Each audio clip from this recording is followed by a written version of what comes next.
dogs just love to give us those slobbery kisses. But why do they slobber in the first place? Let's bark about it.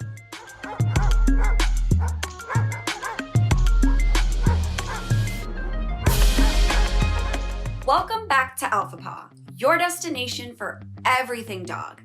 I'm Bernie Zilio, and I'm on a mission to answer every doggone question you've ever had about your fur babies. And today, we are talking about why our canine companions drool. You may not love that your dog slobbers all over the place, your clothes, the furniture, or even your walls. Somehow it gets everywhere. But there's actually a scientific reason why your pup drools. But first, let's get into what your dog's drool even is. Drool is essentially just saliva.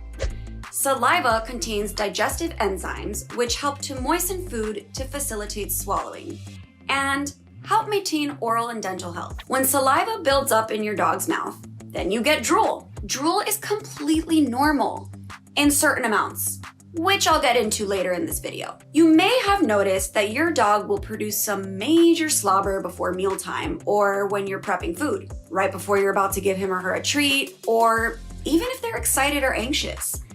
And some dogs appear to drool more than others. Dog breeds that have loose lip conformations like Mastiffs, Bloodhounds, St. Bernards, Great Danes, and Newfoundlands seem like they're drooling more. But really, the way their lips are formed just makes it really hard for them to contain all their natural saliva production. They also have extra skin around their lips, which lets saliva accumulate in the folds, which then seeps out from their upper lips.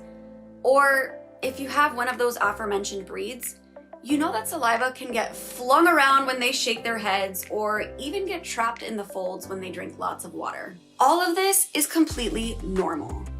But there are some things to look out for if your dog is drooling excessively or more than normal. It's important to know your dog's baseline drool levels. LOL, what am I even saying? But it's true, you have to pay attention to what's happening if they start drooling excessively. Sometimes drool can be a symptom of your dog feeling nauseous. Maybe they're feeling a little car sick or they have an upset stomach.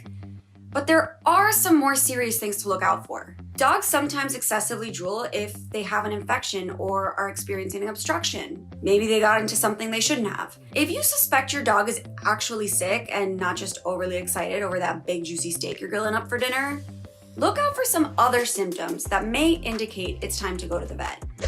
Things like swelling around the throat or inside the mouth, unusual behavior, neurological changes, loss of appetite, vomiting, or signs of malaise. But in general, drooling is completely normal and something you don't have to worry about. Now, while you don't have to worry about the extra saliva, I do understand worrying about your furniture or literally anything else that crosses your dog's path while the slobber is in full effect. There are things that you can do to help mitigate the collateral damage. Putting a bandana around your dog's neck is not only cute and fashionable, but can also serve as a little slobber bib. And there are even some water and food bowls that are specifically designed to reduce the amount of splatter and catch some of the subsequent drool. While sometimes a little annoying and inconvenient, drool is just a part of the dog's life.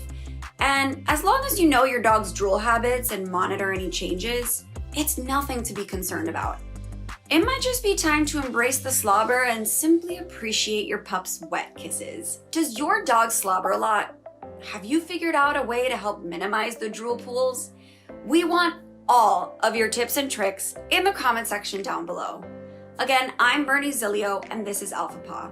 Be sure you subscribe so that you don't miss a single doggone episode, and we will see you next time.